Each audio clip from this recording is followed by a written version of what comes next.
হাদিস সুবহানাল্লাহ শব্দ ব্যবহার করে বলেন নবীর মেরাজটাকে দুটি ভাগে বিভক্ত করে বাইতুল্লাহ থেকে বাইতুল আকসা পর্যন্ত শব্দটাকে বলা হয় মিরাজ। ইসরা আর ওই বাইতুল আকসা থেকে আল্লাহ রাব্বুল আলামিনের বাড়ি পর্যন্ত ভ্রমণটাকে বলা হয় মিরাজ। উর্দু দিকে গমন। আল্লাহ রাব্বুল আলামিন তার হাবিবকে মসজিদুল আকসাতে 2 রাকাত নামাজ আদায় করাইয়া ইমাম বানাইয়া ইমামুল মুরসালিন বানাইয়া যখন উর্দু দিকে গমন করাইবেন, আল্লাহ রাব্বুল আলামিনের ফেরেশতা জিবরাইল আমিন আল্লাহর নবীকে সাথে নিয়ে যখন উপরের দিকে চলতে লাগলেন, প্রথম আসমানে যাওয়ার পরে যখন আসমানের দরজা খোলার বন্ধ দেখলেন, তিনি আসমানের দরজার মধ্যে লক করলেন। আসমানের ফেরেশতা ডাক দিয়ে বললেন মান আনতা, সুবহানাল্লাহ বলেন। ফেরেশতা ডাক দিয়ে বললেন মান আনতা, তুমি কে? জিবরাইল আমিন বললেন আনা জিবরাইল। আল্লাহর ফেরেশতা জিবরাইল বললেন আমি জিবরাইল। ফেরেশতা ডাক দিয়ে বললেন তোমার সাথে কে? আল্লাহর ফেরেশতা বললেন আমার সাথে হুয়া মুহাম্মাদুর রাসূলুল্লাহ সাল্লাল্লাহু আলাইহি ওয়াসাল্লাম, আমার সাথে জামানার পয়গাম্বর নবী মুহাম্মাদুর রাসূলুল্লাহ। এইবার প্রশ্ন করতে পারেন আল্লাহর নবী আল্লাহর বাড়িতে যাইবে আর পৃথিবীর শ্রেষ্ঠ পয়গাম্বর আল্লাহর বাড়িতে যাইবে, অনুমতির কি প্রয়োজন, অনুমতির কি দরকার? এইখান থেকে একটা মাসআলা শিক্ষা নেন, এইখান থেকে একটা জিনিস শিক্ষা গ্রহণ করেন। আল্লাহ রাব্বুল আলামিন পবিত্র কোরআনুল কারীমের মধ্যে ঘোষণা করে দিয়েছেন ইয়া আইয়ুহাল্লাযীনা আমানু লা তাদখুলু বুয়ুতান গায়রা বুয়ুতিকুম হাত্তা তাস্তানিসু ওয়া তুসাল্লিমু আলা আহলিহা।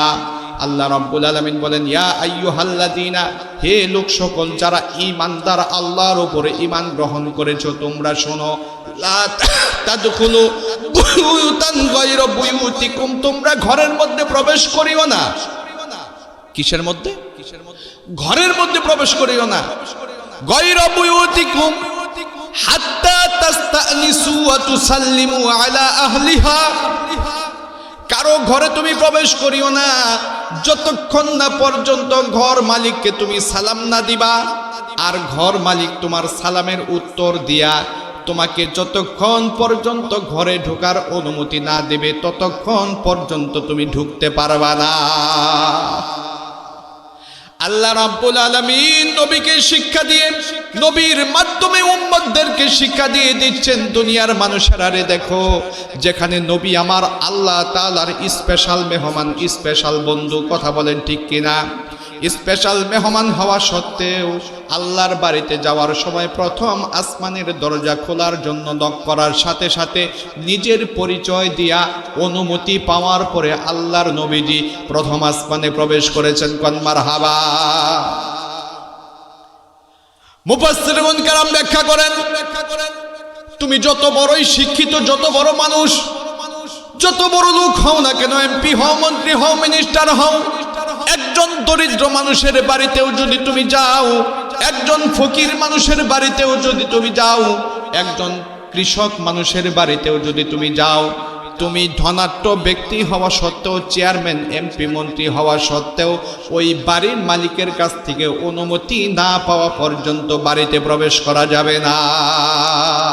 কথা বলেন ঠিক কিনা? এই ঘটনার থেকে, এই আয়াত থেকে আল্লাহ রাব্বুল আলামিন এই ঘটনা, এই জিনিসটি আমাদেরকে শিক্ষা দিচ্ছেন। শুধু তাই নয়, মিশকাত শরীফের হাদিসের মধ্যে আল্লাহর নবী ইরশাদ করেন, এ দুনিয়ার উম্মতেরা, তোমরা যদি তোমাদের মায়ের ঘরেও প্রবেশ করতে যাও, নিজের মায়ের ঘরেও প্রবেশ করার আগে তোমার মায়ের কাছ থেকে অনুমতি নাও। কোন মারহাবা।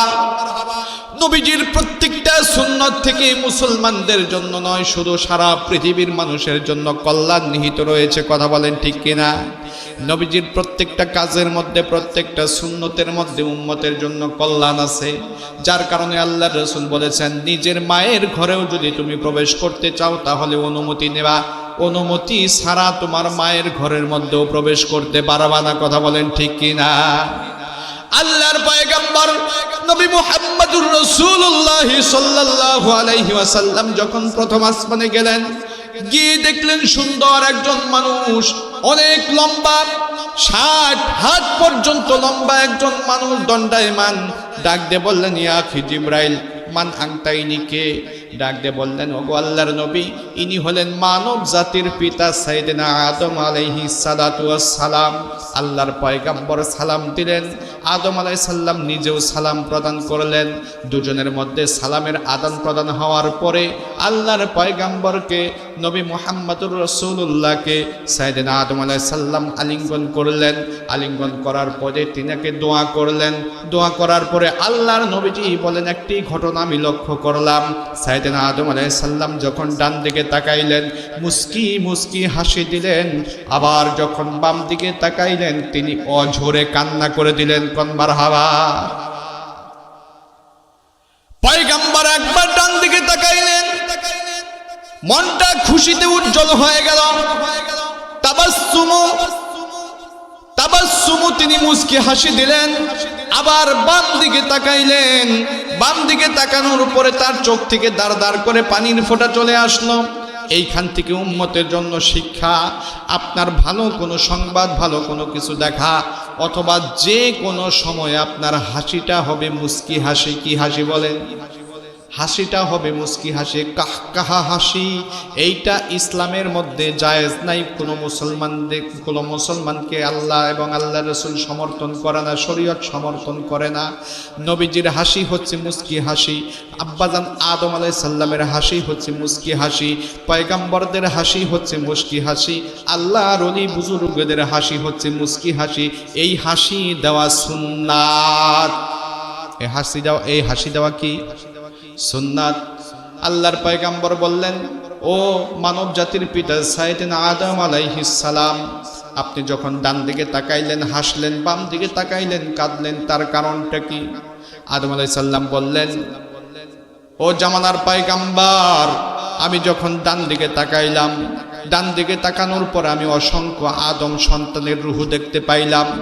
কিসের রূহ? আদম সন্তানের রূহ দেখতে পাইলাম। যেই আদম সন্তানের রূহগুলো জান্নাতের মধ্যে খেলা করতেছে। কোন মারহাবা। আল্লাহর পয়গম্বর, আপনি কান খুলে শুনুন, জান্নাতের মধ্যে খেলা করতেছেন। আমার সন্তানদেরকে জান্নাতের মধ্যে দেখে আমার মনটা ভরে যায়। আমার সন্তানদেরকে জান্নাতের মধ্যে দেখে আমি খুশি হয়ে যাই। যার কারণে সন্তানের রূহগুলো দেখার কারণে আমার মুখ থেকে মুস্কি হাসি বের হয়ে গিয়েছেন। আর যখন আমি বাম দিকে তাকাইলাম, আমার সন্তানের রূহগুলো দেখতে পেলাম, যেই রূহগুলো জাহান্নামের আগুনের মধ্যে ধাউ ধাউ করে জ্বলতেছে। আমার সন্তানের করুণ পরিণতি দেখে আমি আর সহ্য করতে পারলাম না, যার কারণে আমার চোখ থেকে পানি বের হয়। ও দুনিয়ার মুসলমানেরা, পৃথিবীর জমিনে প্রত্যেকটা বাবা মা তার সন্তানের সাফল্য দেখে, তার সন্তানের ঊর্ধ্বগতি দেখে, তার সন্তানের ভালো কিছু দেখে, তার সন্তানের উন্নতি দেখে মনটা খুশিতে নেচে ওঠে কি ওঠে না? কথা বলেন, ওঠে কি ওঠে না? খুশিতে মনটা ভরে যায়, খুশিতে মনটা ভরে যায়, মুখ থেকে হাসি বের হয়। আর যদি সন্তানের করুণ পরিণতি দেখে মনটা মলিন হয়ে যায়, চোখ থেকে পানি বের হয়ে যায়, অন্তরে বড় কথা কষ্ট লাগে, ব্যথা লাগে। সাইয়েদনা আদম আলাইহিস সালাম বললেন, নবী গো, যখন বাম দিকে তাকাইলাম কান্না চলে আসলো, যখন ডান দিকে তাকাইলাম মুখ থেকে হাসি বের হয়ে গেল। আল্লাহর পয়গম্বর ওই জায়গা থেকে বিদায় নিলেন, দ্বিতীয় আসমানের মধ্যে চলে গেলেন। দ্বিতীয় আসমানের অনুমতি পালা হলো। অনুমতি হওয়ার পরে আল্লাহর পয়গম্বর যখন দ্বিতীয় আসমানে প্রবেশ করলেন, দ্বিতীয় আসমানে প্রবেশ করার পরে আল্লাহর পয়গম্বর দ্বিতীয় আসমানের মধ্যে হযরতে ঈসা রূহুল্লাহ এবং হযরতে ইয়াহইয়া আলাইহিস সালাতু ওয়াস সালাম দুইজন পয়গম্বরকে একসাথে দেখতে পেলেন। কোন মারহাবা। কয়জন? আরেকটু আওয়াজ করে বলেন, কয়জন?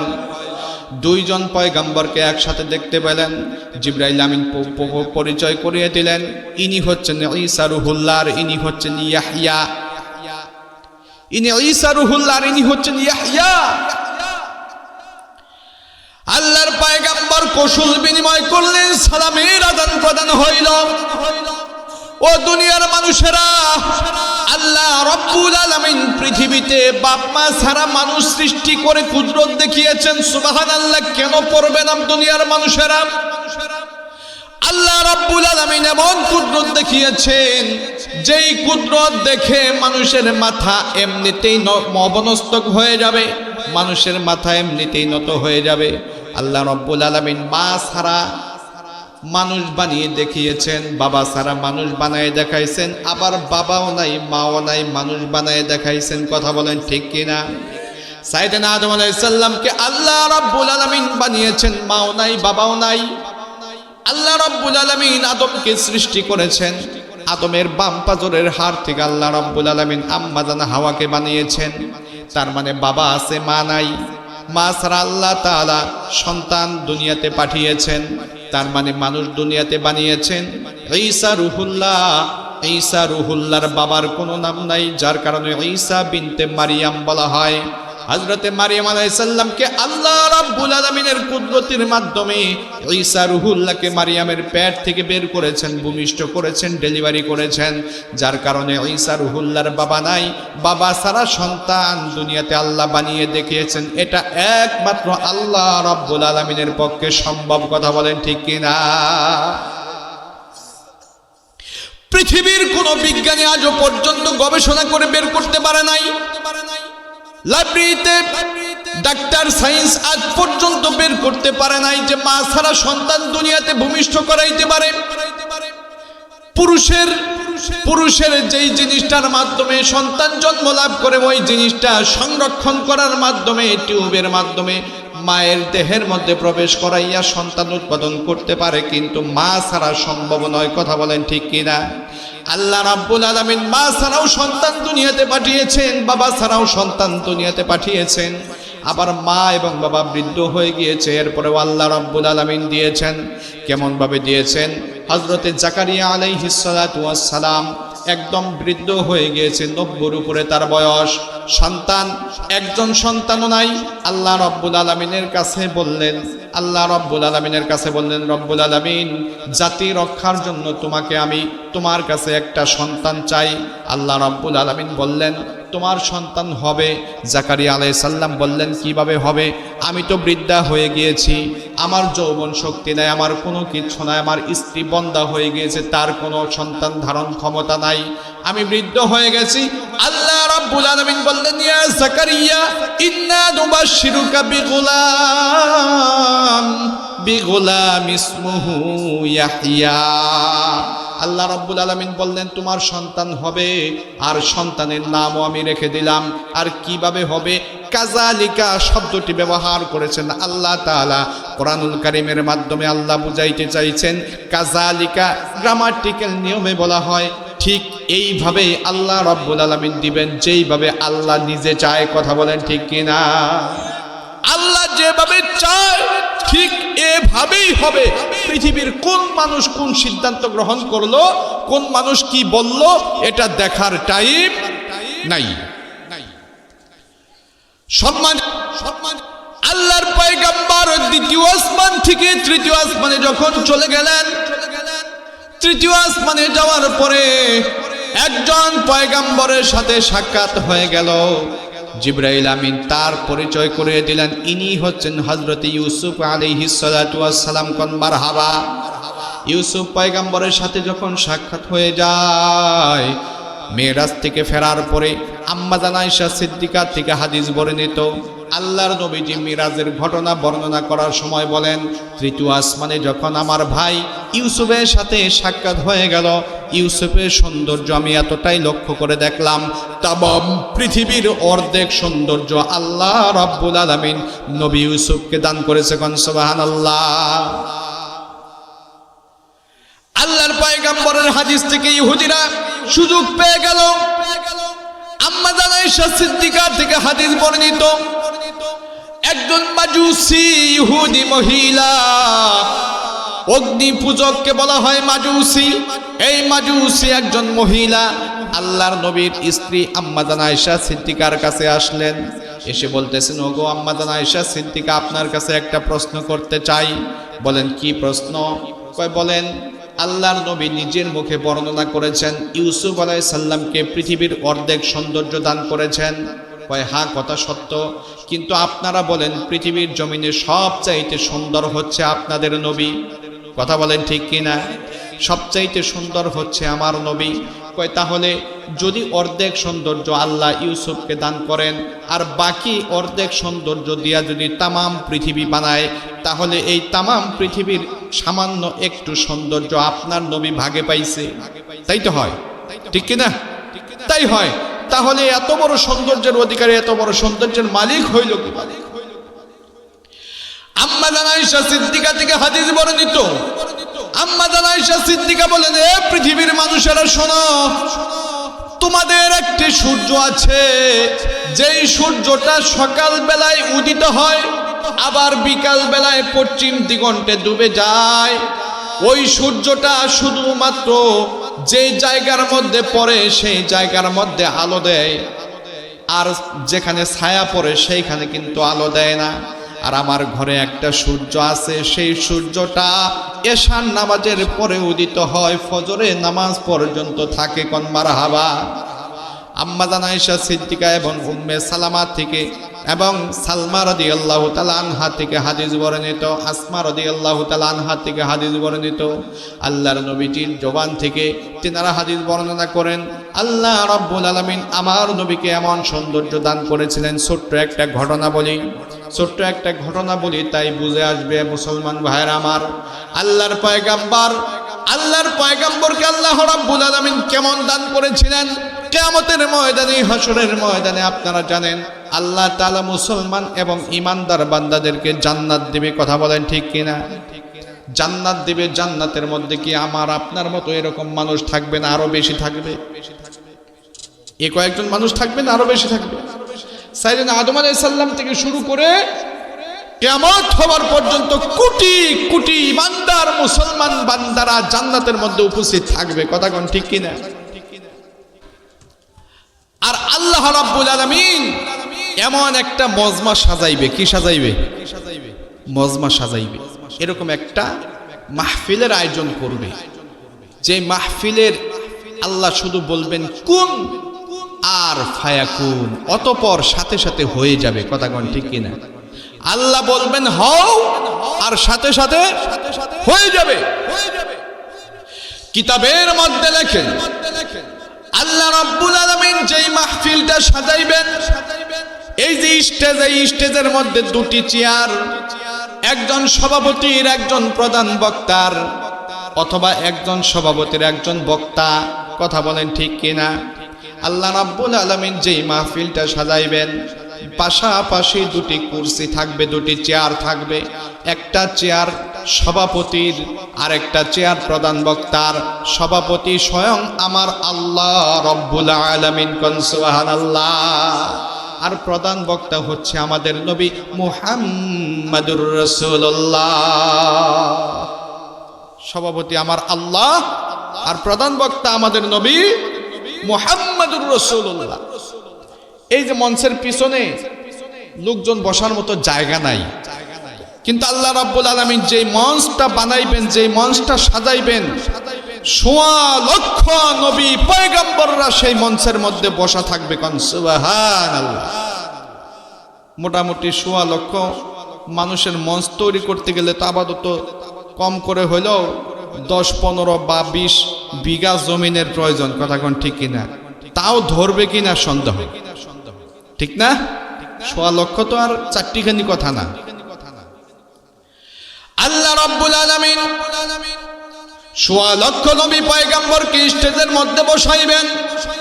পাশাপাশি দুটি চেয়ারের মধ্যে, একটা কুরসির মধ্যে আল্লাহ নিজে আরোহণ করবেন, আরেকটা কুরসির মধ্যে আমার নবীকে বসাইবেন। আমার নবীকে বসানোর পরে সামনে আপনারা শ্রোতা আছেন, কোটি কোটি জান্নাতি মানুষরা এরকম ভাবে শ্রোতা হয়ে সামনে বসা থাকবে। সেখানে দুটি ক্লাস হবে, একটা হবে আল্লাহর ওলি বুজুর্গ বান্দাদের জন্য ফার্স্ট ক্লাস, আরেকটি হবে আল্লাহ তাআলার সাধারণ মুসলমান ইমানদার বান্দাদের জন্য সেকেন্ড ক্লাস। আল্লাহ রাব্বুল আলামিন সেই মাহফিলের মধ্যে ডাক দিবেন, আইনা ইসরাফিল, এই ইসরাফিল তুমি কোথায়? লাব্বাইকা রব্বুল আলামিন, আমি এই জায়গার মধ্যে আছি। আল্লাহর ফেরেশতা যখন ইসরাফিল আলাইহিস সালাতু ওয়াস সালাম আল্লাহ পাকের সামনে হাজির হবেন, আল্লাহ রাব্বুল আলামিন বলবেন, দুনিয়ার জমিনের মাহফিল শুরু হওয়ার আগে কোরআন তেলাওয়াতের মাধ্যমে মাহফিল শুরু হয়। কথা বলেন ঠিক কিনা? যে কোনো ভালো কাজ করার আগে শুভ উদ্বোধন হিসেবে কোরআন তেলাওয়াত করা হয়। ও আমার ফেরেশতা ইসরাফিল, আজকে তুমি আমার হামদে বারি তাআলার মাধ্যমে এই মাহফিল উদ্বোধন করবা। আল্লাহ রাব্বুল আলামিনের হুকুম পাওয়ার সাথে সাথে আল্লাহর ফেরেশতা ইসরাফিল আলাইহিস সালাতু ওয়াস সালাম আল্লাহ পাক রব্বুল আলামিনের হামদে বারি তাআলা শুরু করে দিবেন। এই হামদে বারি তাআলা কতক্ষণ চলবে? আল্লাহ রাব্বুল আলামিন কোরআনের মধ্যে বলেন, ফি মাকআদি সিদকিন ইনদা মালিকিম মুকতাদির। ওই জান্নাতের জায়গাটার নাম হবে মাকআদে সিদক। জোরে কন্না আল্লাহু আকবার। ফি জান্নাতি ওয়া নাহার, ওই জায়গাটার নাম হবে মাকআদে সিদকিন। ওই মাকআদে সিদকিনের মধ্যে জান্নাতের ওই মাহফিলের মধ্যে পরিবেশের মধ্যে ইসরাফিল আলাইহিস সালাতু ওয়াস সালাম আল্লাহ রাব্বুল আলামিনের হামদে বারি তাআলা পরিবেশন করবেন। আর আল্লাহর ফেরেশতাদের মধ্যে খুদ্দামে আহলিল জান্নাহ খাদেম থাকবে 3 ক্যাটাগরির। জোরে বলেন কয় ক্যাটাগরির? 3 ক্যাটাগরির খাদেম থাকবে। আল্লাহ রাব্বুল আলামিন বলেন, উইলদানুম মুখাল্লাদুন বিআকওয়াবিন ওয়া আবারিকা ওয়া কাসিম মিন মাঈন লা ইউসাদ্দাউনা আনহা ওয়া লা ইউনজিফুন। আল্লাহু আকবার। আল্লাহ রাব্বুল আলামিনের বান্দাদেরকে 3 ক্যাটাগরির খাদেমেরা খেদমত করবেন, পরিবেশন করবেন। কি পরিবেশন করবেন? শারাবান তাহুরা, আল্লাহ রাব্বুল আলামিনের প্রেমের অমীয় সুদা শরাব আল্লাহ রাব্বুল আলামিন পরিবেশন করাইবেন। একজনের হাতে থাকবে বড় বড় ড্রাম, আরেকজনের হাতে থাকবে এরকম ঝক, আরেকজনের হাতে থাকবে গ্লাস। ড্রামওয়ালারা ঝকওয়ালাদেরকে দেবে, ঝকওয়ালারা গ্লাসওয়ালাদেরকে দেবে, আর গ্লাসওয়ালারা জান্নাতি বান্দাদেরকে শরাব পান করাইবেন, তহুর পান করাইবেন। এই পান কতক্ষণ চলবে? যতক্ষণ পর্যন্ত ইসরাফিল আলাইহিস সালামের হামদে বারি তাআলা চলবে, ততক্ষণ পর্যন্ত এই পরিবেশন চলবে। কোন মারহাবা। আল্লাহর বান্দাদের পরিবেশন যখন শেষ হয়ে যাবে, আল্লাহ রাব্বুল আলামিন পয়গম্বর দাউদ আলাইহিস সালামকে ডাক দিবেন, ইয়া দাউদ তুমি কোথায়? দাউদ আলাইহিস সালাম বলবেন, লাব্বাইকা ইয়া রাব্বাল আলামিন, আমি এই জায়গার মধ্যে আছি। কয় তুমি সামনে আসো, তোমাকে একটা সুললিত কণ্ঠের অধিকারী আমি করেছিলাম, সুন্দর একটা কণ্ঠ দান করেছিলাম। তুমি যখন মধুর কণ্ঠ দিয়ে আমার কিতাব তেলাওয়াত করতা, আমার কিতাব তেলাওয়াত করার সময় তোমার বাড়ির আসমা, তোমার বাড়ির উপর দিয়ে কোনো পাখি উড়ে যাওয়ার সময় তোমার মধুর তেলাওয়াত শোনার জন্য পাখিগুলো তোমার ঘরের চালের মধ্যে বসে যাইতো। নদীর কিনারায় যখন তুমি তেলাওয়াত করতা, নদীর মাছগুলো মাথা বের করে তোমার তেলাওয়াত শুনতো। কিন্তু আমার নবীর উম্মতেরা পরে দুনিয়ায় আসার কারণে তোমার তেলাওয়াত শুনতে পারে নাই। আজকে কোটি কোটি মানুষের সামনে, জান্নাতবাসীর সামনে, আমার নবীর উম্মতের সামনে তোমার কণ্ঠ দিয়ে তেলাওয়াত শোনায় দাও। কান সুবহানাল্লাহ। আল্লাহর পয়গম্বর দাউদ আলাইহিস সালাম যখন সুললিত কণ্ঠের মাধ্যমে আল্লাহ রাব্বুল আলামিনের কোরআন শরীফের সূরাতুত তাহা টান মারবেন, আল্লাহ রাব্বুল আলামিনের পয়গম্বর দাউদ আলাইহিস সালামের কণ্ঠের কোরআন তেলাওয়াত শুনে জান্নাতি মানুষগুলো হতভম্ব হয়ে যাবে। হায় হায়, এত সুন্দর সুর, এত মধুর সুর আল্লাহ রাব্বুল আলামিন দাউদ আলাইহিস সালামকে দান করেছেন। আল্লাহর পয়গম্বর দাউদ যখন সূরা তাহা তেলাওয়াত করে জান্নাতবাসীদেরকে শোনাইবেন, এইবার আল্লাহ রাব্বুল আলামিন আমাদের নবী মুহাম্মাদুর রাসূলুল্লাহ সাল্লাল্লাহু আলাইহি ওয়াসাল্লামের দিকে তাকাইয়া বলবেন, ওগো আমার বন্ধু, আপনার উপরে কোরআন নাজিল করেছি, আপনি কোরআনের জন্য তায়েফের ময়দানে রক্ত ঝরিয়েছেন, আপনি কোরআনের জন্য বদরের প্রান্তরে জিহাদ করেছেন, আপনি কোরআনের জন্য উহুদের ময়দানে দান শহীদ করেছেন। কথা বলেন ঠিক কিনা? পয়গম্বর কোরআনের জন্য যেই কষ্ট করেছেন, পৃথিবীর কোন নবী পয়গম্বররা ইসলামের জন্য এমন কষ্ট করেন নাই। একমাত্র আমাদের নবী কোরআনের জন্য, ইসলামের জন্য, কলেমার জন্য কষ্ট করেছেন। আল্লাহ রাব্বুল আলামিন ডাক দিয়ে বললেন, বন্ধু আমার, হাবিব আমার, দোস্ত আমার, আপনার উপরে কোরআন নাজিল করেছি, আপনার কণ্ঠের মাধ্যমে কোরআন যেমন ভাবে শোনা যাবে অন্য কোনো মানুষের মাধ্যমে অন্য। ও জান্নাতবাসীরা শোনো, আমি রব্বুল আলামিন কোরআন পাঠিয়েছি তোমাদের জন্য। এই কালাম আমার কালাম, এই কালাম আমার জবান থেকে, এই কালাম হচ্ছে আমার পক্ষ থেকে। সুতরাং আমার কালাম আমার জবান থেকে শুনলে কেমন শোনা যায়? কথা বলেন ঠিক কিনা? আল্লাহর কালাম যদি আল্লাহর জবান থেকে শুনি তাহলে কেমন শোনা যাইতে পারে? ও দুনিয়ার মুসলমানেরা, ছোট্ট একজন কারি আবু রায়হান, ছোট্ট একটা কারি যখন কোরআনের তেলাওয়াতের টান মারে, কারির টান মারে, আজকে প্রধান বক্তা যাকে পাইছেন তিনিও কারি। সুন্দর কোরআনের তেলাওয়াতের টান যখন দিবেন মানুষ বেহুশ হয়ে যায়, তাদের তেলাওয়াত শুনে মানুষ অজ্ঞান হয়ে যায়, চোখ থেকে দাঁড় দাঁড় করে পানি পড়ে। আর যখন স্বয়ং আল্লাহ রাব্বুল আলামিন কোরআন তেলাওয়াত করে শোনাইবেন, না জানি তখন কেমন শোনা যাবে? কথা বলেন ঠিক কিনা? আল্লাহ রাব্বুল আলামিন নিজেই কোরআন শোনাইবেন আমাদেরকে জান্নাতের ময়দানে। আল্লাহ রাব্বুল আলামিন বলবেন, রহমান আনার রহমান আল্লামাল কোরআন খলাকাল ইনসানা আল্লামাহুল বায়ান। আল্লাহ রাব্বুল আলামিন সূরা রহমান তেলাওয়াত করে শোনাইবেন, যেটাকে বলা হয় জিনানুল কোরআন, কোরআনের অলংকার। এই কোরআনের অলংকার আল্লাহ নিজে তেলাওয়াত করে শোনাইবেন। শোনানোর পরে মানুষগুলো বেহুশ হয়ে যাবে। আবার যখন হুশ আসবে, নবীজি যখন কথাগুলো বর্ণনা করতেছিলেন, খুব সংক্ষিপ্ত করে একদম ছোট করে দিয়েছি। আল্লাহর নবীজি যখন হাদিসটা বর্ণনা করতেছিলেন, ওই মাথা থেকে একজন সাহাবী দাঁড়াইয়া গিয়া বললেন, ইয়া রাসূলুল্লাহ, আমার একটা প্রশ্ন আছে। জোরে বলেন, কি আছে? আমার একটা প্রশ্ন আছে। আল্লাহর নবী বললেন, করো প্রশ্ন করো। ও আল্লাহর নবী, আপনি বললেন ১৬ লক্ষ নবী পয়গাম্বর স্টেজের মধ্যে বসা, আর কোটি কোটি জান্নাতি বান্দারা এরকম মজলিসের মধ্যে বসা। তাহলে জান্নাতের সেই মাহফিলটা কত বড় হবে? আপনারা একটু আন্দাজ করেন, অনুমান করেন, ধারণা করতে পারবেন? কথা বলেন, ধারণা করতে পারবেন? ধারণা করা সম্ভব নয়। এত বড় একটা মাহফিলের জন্য লাইটের প্রয়োজন আছে, আলোর প্রয়োজন আছে না নাই? একটু কথা বলেন, আছে না নাই? ছোট্ট একটু জায়গায় এর মধ্যে লাইট দিছে কয়টা দেখেন? কম করে হলেও 10টা লাইট দিছে, যার কারণে আলো হইছে। কথা কোন ঠিক কিনা? আল্লাহর পয়গাম্বর যখন হাদিস বর্ণনা করতেছিলেন, সাহাবী ডাক দিয়ে বললেন, এত বড় মাহফিলের মধ্যে আলোর ব্যবস্থা কি হবে, লাইটের ব্যবস্থা কি হবে? আল্লাহর পয়গাম্বর ডাক দিয়ে বলেন, ও দুনিয়ার মানুষেরা শোনো, এত বড় মাহফিলের মধ্যে আলাদা কোনো লাইটের প্রয়োজন নাই, জেনারেটরের প্রয়োজন নাই, বিদ্যুতের প্রয়োজন নাই, সৌর বিদ্যুতের প্রয়োজন নাই। আমি নবী মুহাম্মদুর রাসূলুল্লাহ সাল্লাল্লাহু আলাইহি ওয়াসাল্লামের নূরের ঝলকে তামাম মাহফিলটা আলোকিত হয়ে যাবে। কোন সুবহানাল্লাহ। ওই নবীকে যেই মানুষগুলো বলে আনা বাশারুম মিসলুকুম ইউহা, নবী আমাদের মতো মানুষ, আমাদের মতো খায়, আমাদের মতো ঘুমায়, আমাদের মতো মরে পচে গিয়েছে, তাদের ঈমান আছে না গেছে? কথা বলেন, আছে না গেছে? তাদের ঈমান নাই।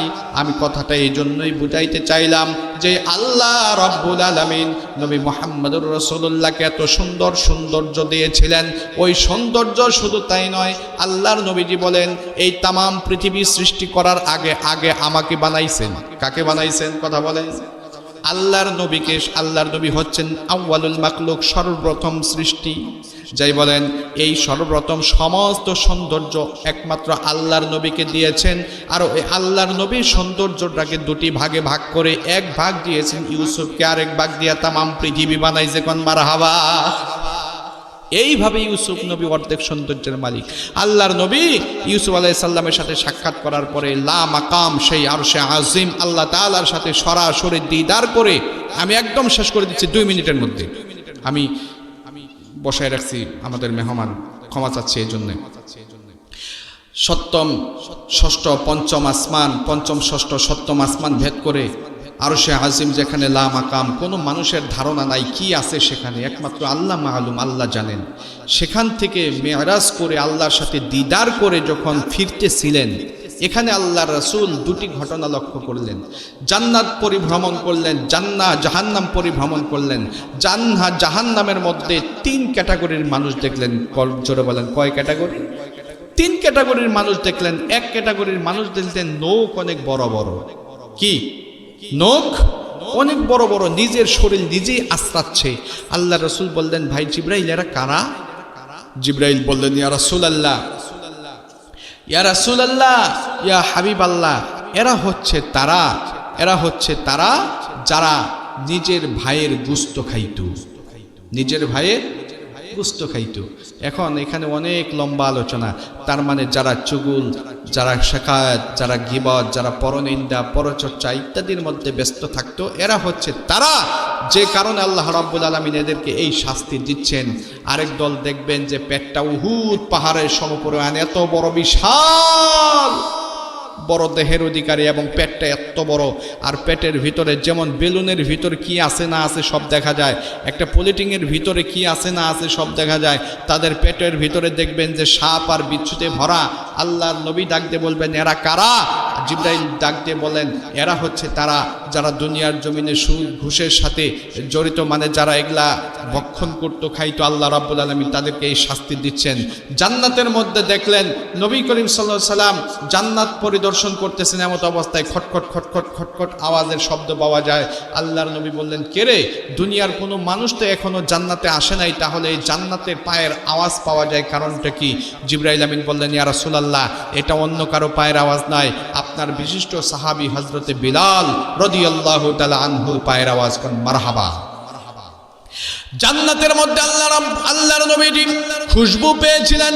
সেই খুশবুটা আজ থেকে ৫,৫০০ বছর আগেকার আল্লাহর একজন বান্দি মাস্তা এবং তার কন্যাদের কবর থেকে বের হয়। সেই খুশবু আরশে আজিমে আল্লাহর নবী পায়। আল্লাহর নবী বিলালের কদমের আওয়াজ পায়। আল্লাহর নবী বললেন বিলালকে তো আমি মক্কায় রেখে আসছি, এইখানে কেমনে আসলো?